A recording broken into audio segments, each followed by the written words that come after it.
There's all types of flavors. This is divine. Party in your mouth, for sure. A celebration, full fiesta. You taste the sweet potatoes.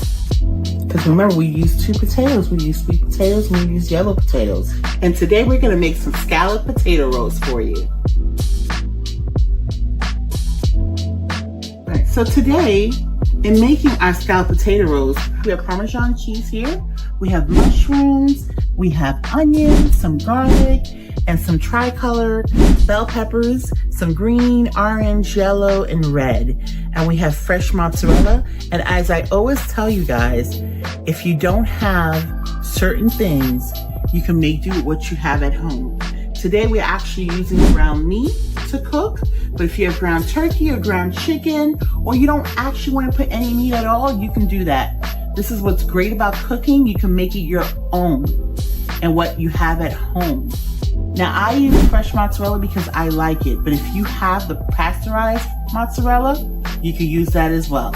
So in order to make this, shredded Parmesan becomes our glue to stick our scalloped potatoes. So what you do is just take a handful of shredded Parmesan. Wow. Neat.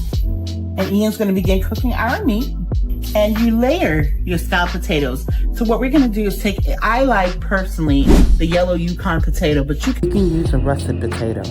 Or yellow, you can use whichever potato is to your preference or what you have at home. And usually somebody has potatoes at home.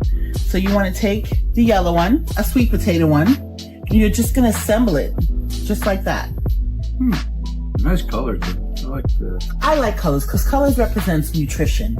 So I love to see colors in food. Here are a list of ingredients. And Ian has already seasoned our ground beef with my special seasoning. But you can put whatever seasoning that you like for your ground beef. And he's gonna add to that the onions and garlic. But at first, what he's gonna do first is actually just kind of saute down the green peppers. Okay. Leave nothing to waste, Ian. Here's the onions. He's added the onions. And I have just a cup of bell peppers. And this is 1/4 cup of onion. There you go. And Ian has 2 teaspoons of garlic. Yes. I know this looks like a lot of mushrooms. As I said before, mushrooms actually cook down just like it is. It'll look like a lot, but it really isn't much. So we have a cup of mushrooms here. Yikes. Oh, sorry about that, Mama. Okay. Right. And once that's sauteed and softened, then he'll add his ground beef and cook that up. And what we have is 2 pounds of ground beef. Well, I'm still layering the dish here. I put some parchment paper because the cheese is going to melt and it's going to be our binding glue. So that way you don't have, and it's going to help to roll the potatoes easier as well. So that way you don't have a mess in your cleanup process as well. It is the best thing to use in this case. I would not really tell you to alternate, to use like foil. No, really this would be the best thing for you to kind of to use to do this dish is parchment paper. So I'm gonna get this in the oven. It's gonna bake for 30 minutes on 350. Well, you have a piece right there. Oh, thank you, Mom. You just want to shredded Parmesan. It kind of looks like you have pizza here, but you don't. You have beef or what might look like sausage pizza, but it's not. Okay, so our next step is that we're actually gonna made in a roll shape. It's almost like when you were working a jelly roll and I had showed you guys how you took the parchment paper and gently was just trying to roll it with that. Now you have to be really careful. You may want a really wide spatula when you pick it up to put it down, or if you are a person who bakes and you have a cake lifter, that would serve even better because it would be able to pick up everything because of the tomato juice from the diced tomatoes. Your parchment paper will get really soft after you've used it to kind of make the roll. So in order to pick it up and put it on another tray, because you're going to bake this and you'll get a nice little crust from the new Parmesan cheese that's on top of it, You'll get a nice crust, and I'll show you what it looks like in the next 15 to 17 minutes. And this is being baked on 350. So when you first initially started, you want to bake it on 350. This is before you rolled it, on 350 for 30 minutes. So the potatoes got softened, so you're able to roll it. And now we're gonna bake it for an additional 15 to 17 minutes, depending on your oven, on 350. And I'll show you what it's like after, and we'll taste it. Here's our vitamin content. Oh my gosh, E. Look at the potato scallop roll.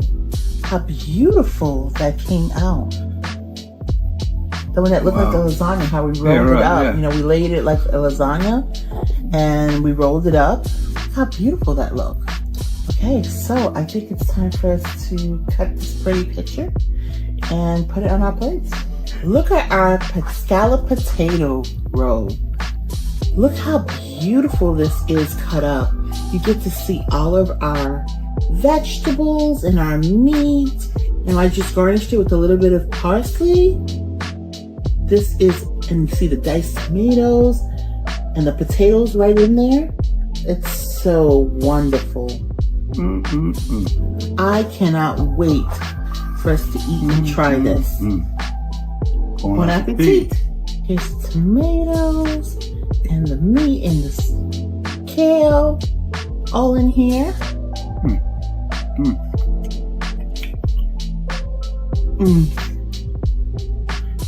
There's all types of flavors. This is divine. Just all flavors. This is absolutely divine. Who knew that your potato can be so classic and do a roll? A roll like a jelly roll, except that it's savory and not sweet. Who knew?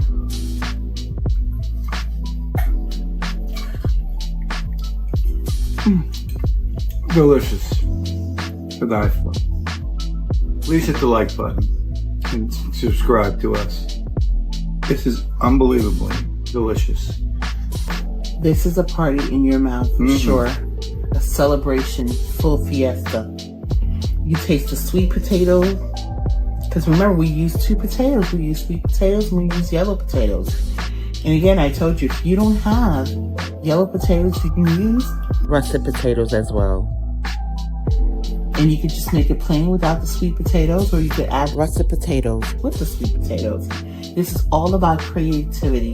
This is all about knowing that you too can make a great dish. So you can alter it and make it totally your own. And I want to show you my two books. If you love salads, here's a book for you. If you love salads. And again, a twist on boring salads. So you get to have a variety and make unique salads. And this book here, Loving Every Bite, just came out. They're both available on Amazon.com. And this has everything in here for everyone. Keto, vegetarian, our regular eaters. There's something in here for everyone. And you'll truly enjoy loving every bite of this recipes.